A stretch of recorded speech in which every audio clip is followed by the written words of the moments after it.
Biggest winners and losers of the 2025 NFL Draft First Round.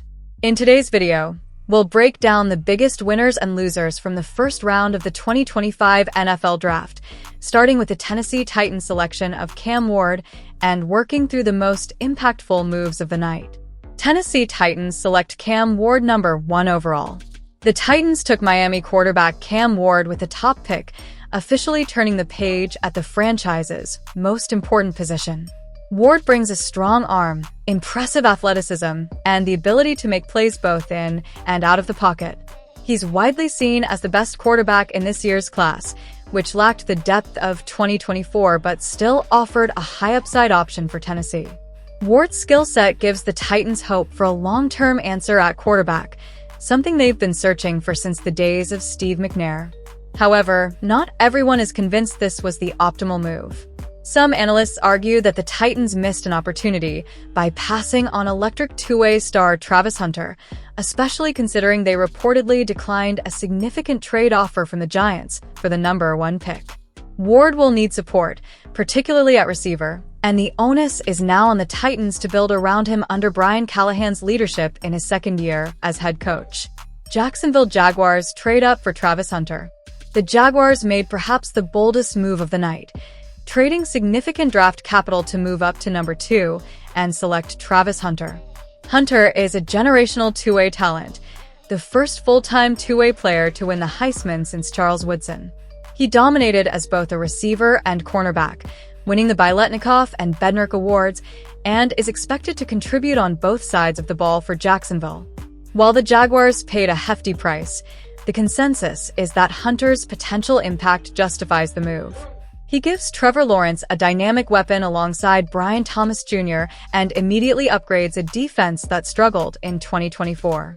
Hunter himself called it the best decision for the franchise, and experts agree this was a swing worth taking for a player with true superstar upside.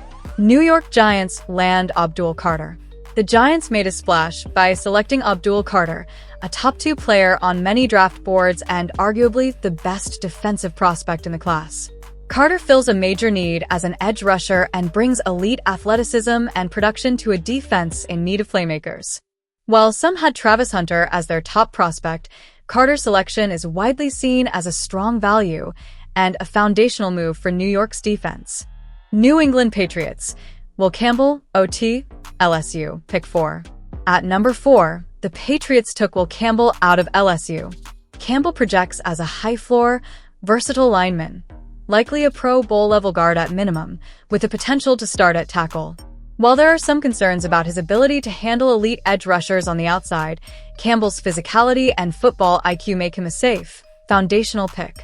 Most importantly, New England is making a concerted effort to support Drake May, their young quarterback, after a rough 2024 season. This is a solid, if unspectacular, win for the Patriots. Cleveland Browns, Mason Graham, DT, Michigan, pick 5, via trade down.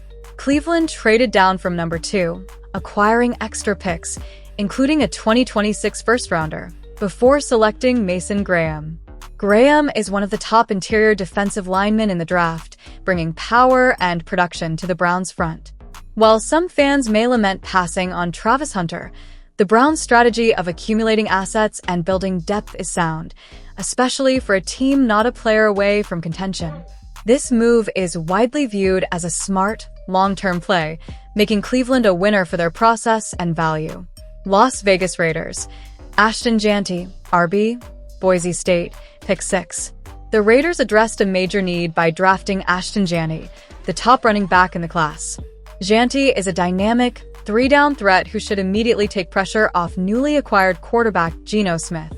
This pick is getting high marks across the board, as Jeanty's combination of explosiveness, vision, and pass-catching ability fits perfectly with what head coach Pete wants in his offense. Las Vegas nailed this selection and is considered one of the round's winners. New York Jets. Armin Mayu, OT, Alabama, pick 7. The Jets continued to build through the trenches, selecting Armin Mayu to pair with Olu Fashanu. This gives New York a young, talented tackle duo to protect their quarterback and anchor the line for years to come. Neu's athleticism and polish make him a plug-and-play starter, and the pick is being hailed as an A-plus move for a team that needed stability up front. First-time GM Darren Muji played it safe and smart, earning top marks. Carolina Panthers, Tetaroa McMillan, WR, Arizona, pick 8. One of the most celebrated picks of the night. The Panthers selected Tetaroa T-Mac McMillan, a highly productive and physically gifted receiver. McMillan was considered by many to be underrated in the pre-draft process. He gives Bryce Young a legitimate WR1 option, finally providing the Panthers' young quarterback with a dynamic playmaker. This pick is widely viewed as an A+ and a major win for Carolina, addressing a glaring need with a high-upside talent. Kelvin Banks gives the Saints a true bookend tackle duo alongside Talys Fuaga, and I'm never going to criticize a team for prioritizing the trenches. New Orleans is clearly building a tough, physical identity up front, and this move fits perfectly with that vision. There was speculation they might target a quarterback like Shedeur Sanders given the Derek Carr rumors, but instead they opted for a high-upside lineman who should help them control the line of scrimmage for years to come. I love this pick for the Saints. Colston Loveland to the Bears at number 10 was definitely a surprise, especially with some expecting a move for a running back like Amari Hampton or further investment in the offensive line.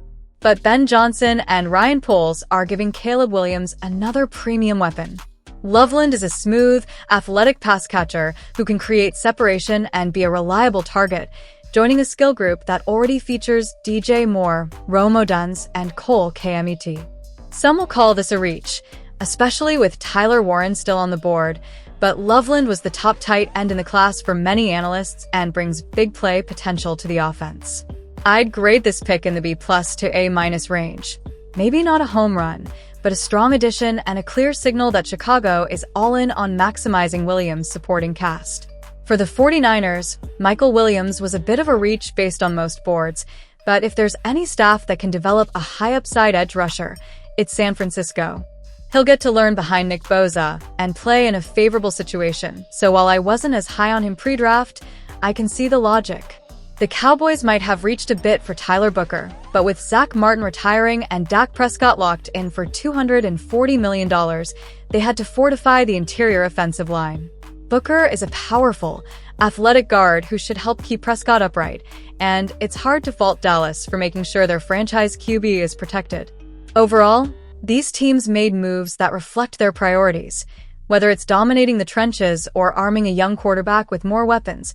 And while there were a few surprises and possible reaches, the logic behind each pick is easy to understand. Kenneth Grant to the Dolphins. I like this pick a lot because I was really worried that Chris Grier would not address the trenches early. I thought there was a chance they might go with Tyler Warren to fill the tight end position and at least give Tua another weapon. Not that there would have been anything inherently wrong with that, but I wanted the Dolphins to really address the trenches, and I'm glad they did. CBS has Grant ranked as the 36th best player in the class. I don't agree with that. I like Kenneth Grant a lot as a player, and the Dolphins needed beef. They drafted beef. I like this pick for Miami.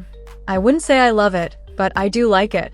Tyler Warren is a good tight end prospect. Like I said, we discussed pretty much the same thing with Colston Loveland.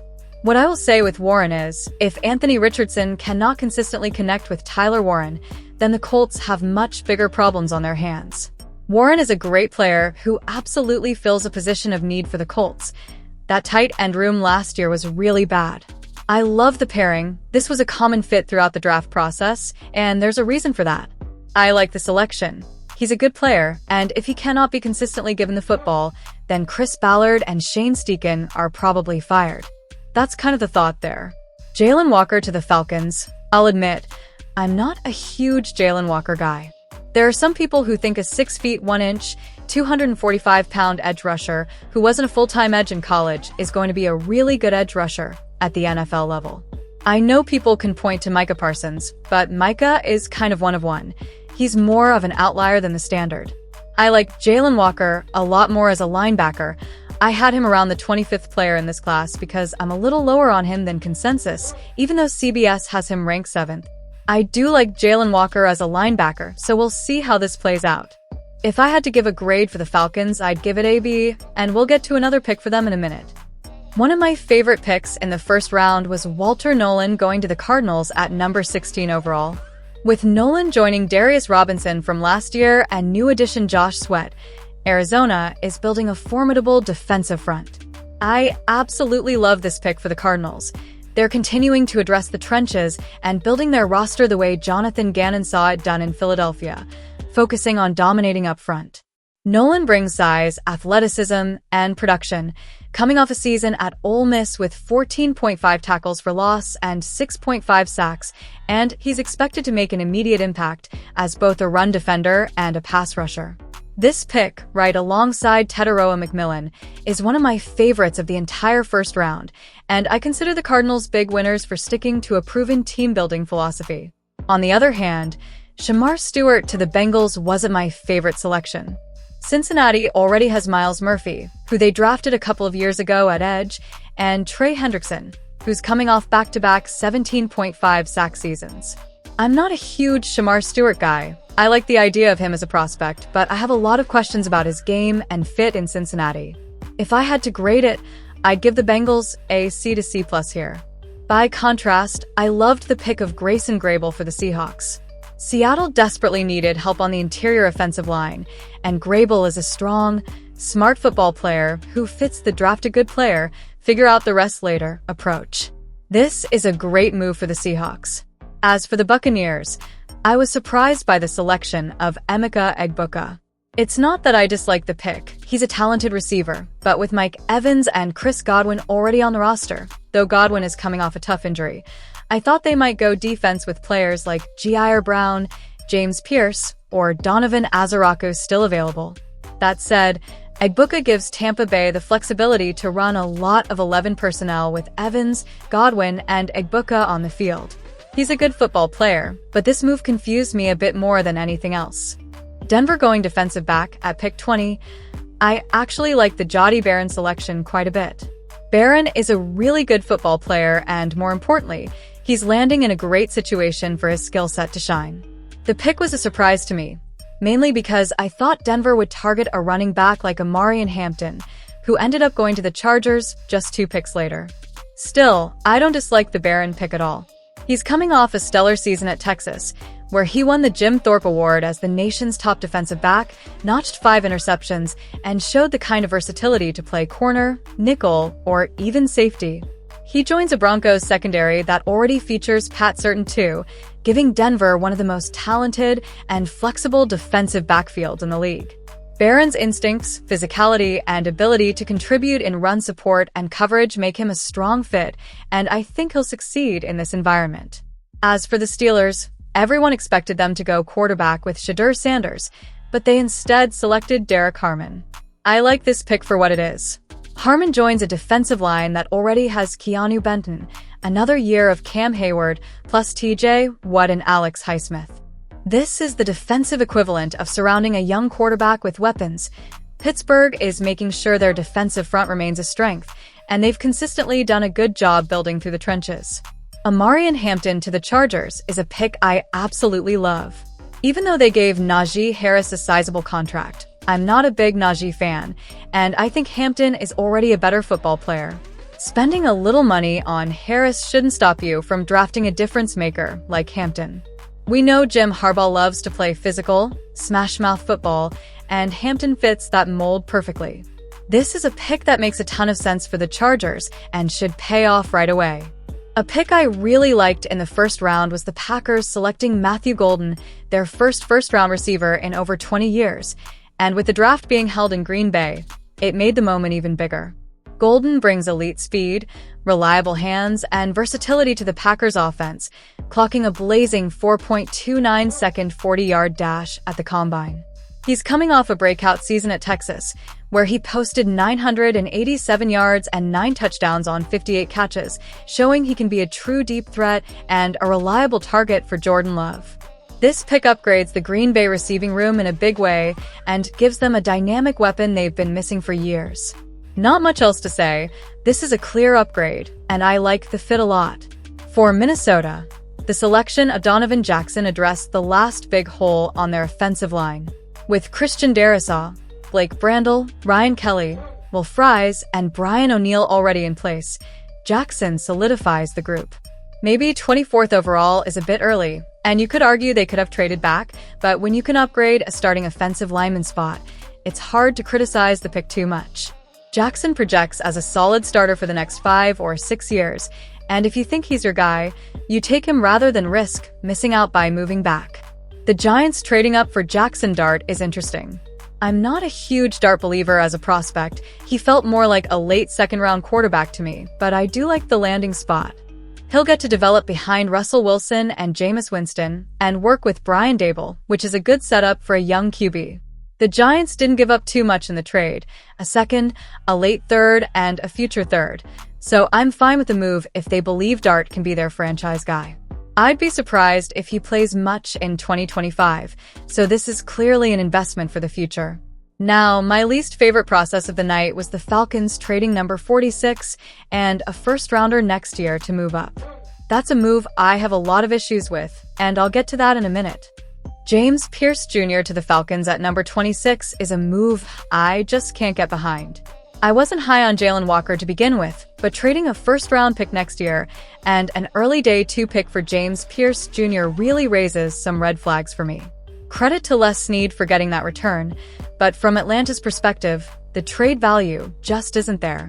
Pierce is a good prospect. He's got the physical tools, and his production at Tennessee was solid, but there were off-field concerns that hurt his stock, and his play against top competition didn't always stand out. I like Pierce's upside, but I don't like the process of giving up that much draft capital for him. I hope it works out for the Falcons, but it feels like bad value and a questionable decision from Terry Fontenot. On the other hand, the Ravens did what they always do, sat tight and let the board fall to them. Malachi Starks, a top 20 prospect, landed right in their lap, and they scooped him up. This is just classic Ravens. Year after year, they stick to their board, make smart picks, and keep building a consistently great roster. That's why they're successful every season. This is an A-plus pick for Baltimore. Tyreek Williams to the Lions was a bit of a surprise for me. I know Alan McNeil is coming off an injury, so it makes sense to add more beef up front, but I thought they'd go edge rusher. Nick Scouredon seemed like a fit to pair with Aiden Hutchinson. Still, Williams is a strong interior presence, and I don't hate the pick, just more surprised than anything. I'd grade it a B to B+. Josh Connerly to the Commanders is a move I love. Washington desperately needed help along the offensive line, and Connerly upgrades them right away. Not much more to say. When you get a solid player at a position of need at the end of round 1, it's a win. Maxwell Hairston to Buffalo is another pick I like. He had 6 interceptions at Kentucky, including a couple of pick sixes, and he's a really solid corner prospect. The value matches up well with where he was selected, so I'd give it a B+ to A-. Overall, a nice job by the Bills. If you enjoyed this breakdown, please like and subscribe. I'll have text excerpts for the Eagles and Chiefs picks once they're made, so stay tuned for that. Let me know in the comments who you think were the biggest winners and losers of the 2025 first round. Thanks for watching. Don't forget like and subscribe.